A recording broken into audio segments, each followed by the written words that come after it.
Hi மக்களே, vision 360 டிகிரியில் நம்ம தொடர்ச்சியாக சில விஷயங்களை பார்த்துக்கிட்டே இருக்கிறோம். இப்போ கடைசியாக நம்ம என்ன டைட்டிலில் பேசிகிட்டு இருக்கோம் அப்படின்னா, எங்கேருந்து தொடங்கலாம் அப்படிங்கிற மாதிரி பேசி அதில் சில விஷயங்களை பேசிகிட்டு இருக்கோம்.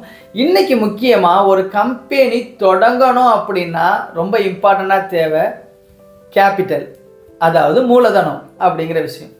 ஸோ நம்மள நிறைய பேர் என்ன நினச்சிட்டு இருப்போம், நம்ம ஒரு பிஸ்னஸை பற்றி கனவு கண்டுக்கிட்டே இருப்போம். நமக்கு மிகப்பெரிய மற்ற விஷயங்களெல்லாம் தாண்டி நம்மளுடைய நெஞ்சோட ஒரு அச்சுறுத்தக்கூடிய ஒரு விஷயமா இருக்கிறது, இதற்குண்டான பணத்தை நான் எப்படி சரி பண்ணுவேன், இதற்குண்டான விஷயங்களை நான் எப்படி முன்னெடுப்பேன் அப்படிங்கிற மாதிரி இந்த பொருளாதார ரீதியான பிரச்சனைகள் தான் நமக்கு ஒரு பிஸ்னஸ் தொடங்கும் போது மிகப்பெரிய பிரச்சனையாக இருக்கும்.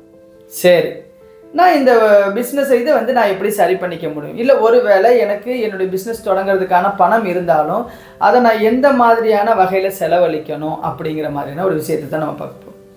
ஒரு தொடக்க நிலை பிஸ்னஸ் பீப்புளாக இருக்கிறவங்க ஒரு இடத்துல வேலை செஞ்சிட்டு இருப்பாங்க, இல்லை ஒரு சின்னதாக தன்னோட எக்ஸ்பீரியன்ஸ்லேருந்து ஒரு புது பிஸ்னஸை க்ரியேட் பண்ணணும்னு நினச்சிட்டு இருப்பாங்க.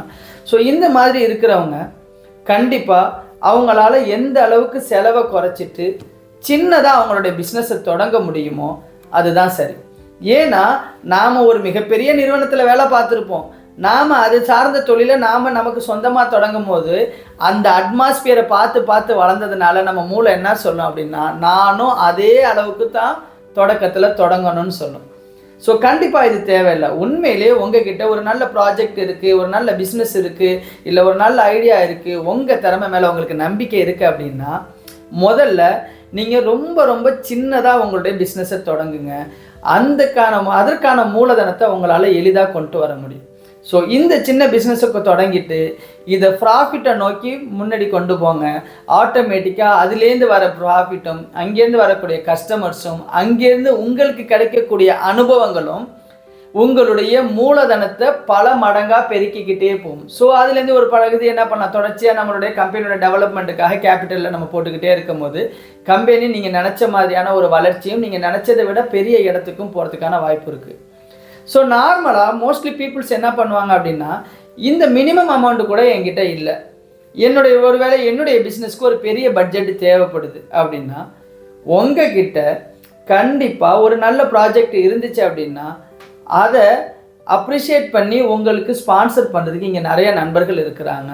ஸோ ஒரு சரியான லாயர் கூட கன்சல்டன்ட் பண்ணிவிட்டு அவங்க கூட எப்படி உங்களுடைய ரிலேஷன்ஷிப் இருக்கும், எப்படி உங்களுடைய ஷேர் இருக்கும், எப்படிப்பட்ட இடத்துல அவங்களுடைய பங்களிப்பு இருக்கும், உங்களுடைய அத்தாரிட்டிஸ் அப்ரூவல்ஸ் எல்லாம் எப்படி இருக்கும் அப்படிங்கிற விஷயத்தை எல்லாம் நீங்கள் டீட்டெயிலாக தெரிஞ்சுட்டு நீங்கள் இன்னொரு இன்வெஸ்டர்ஸ் கூட சேர்ந்து இந்த பிஸ்னஸை அங்கேயும் இந்த மூலதனத்தோடைய டென்ஷன் இல்லாமல் பிஸ்னஸை தொடங்க முடியும்.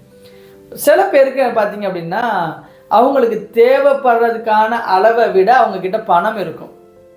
ஸோ எனக்கு ஒரு பிஸ்னஸை பற்றி தெரியுது, அந்த பிஸ்னஸை பண்ணுறதுக்கு எனக்கு ஒரு பணம் தேவைப்படும், ஆனால் அந்த பணத்தை விட மிகுதியாகவே என்கிட்ட பணம் இருக்குது அப்படின்னாலும் கூட நீங்கள் உங்ககிட்ட கையில் இருக்கக்கூடிய தொகையிலேருந்து குறைஞ்சது ஒரு 50%, அதாவது மினிமம் ஒரு 50% தான் நீங்கள் என்ன செய்யணும், உங்களுடைய பிஸ்னஸோட மொத்த கேபிட்டலாக நீங்கள் பிகினிங் ஸ்டேஜில் கொடுக்கணும்.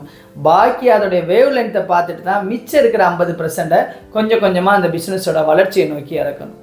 ஒருவேளை இதில் எதுவுமே இல்லை, நான் முழுவதுமாக என் கம்பெனியை நான் கடன் வாங்கி தான் திறக்க போகிறேன், அதுவும் ஒரு நல்ல பெரிய வட்டி தொகையை நான் வட்டியாக கொடுத்து என்னுடைய பிஸ்னஸை தொடங்க போகிறேன் அப்படின்னு ஒரு மிகப்பெரிய ரிஸ்க் எடுத்தீங்க அப்படின்னா அந்த இடத்துல உங்களுக்கு ஒரு மிகப்பெரிய ஒரு எச்சரிக்கை உங்களுக்கு நீங்களே செஞ்சுக்கிறது நல்லது.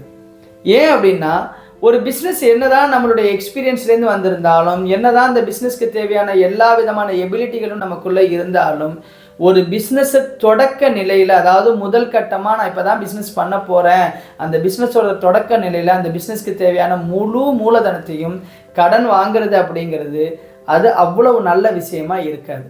ஸோ ஒரு கேபிட்டல்னால் என்ன, அதை ஒவ்வொரு ஸ்டேஜில் இருக்கக்கூடிய பிஸ்னஸ் பீப்புள்ஸும் அதை எப்படி யூஸ் பண்ணணும் அப்படிங்கிற விஷயம் உங்களுக்கு இப்போ ஓரளவு தெளிவாகவே புரிஞ்சிருக்கும்.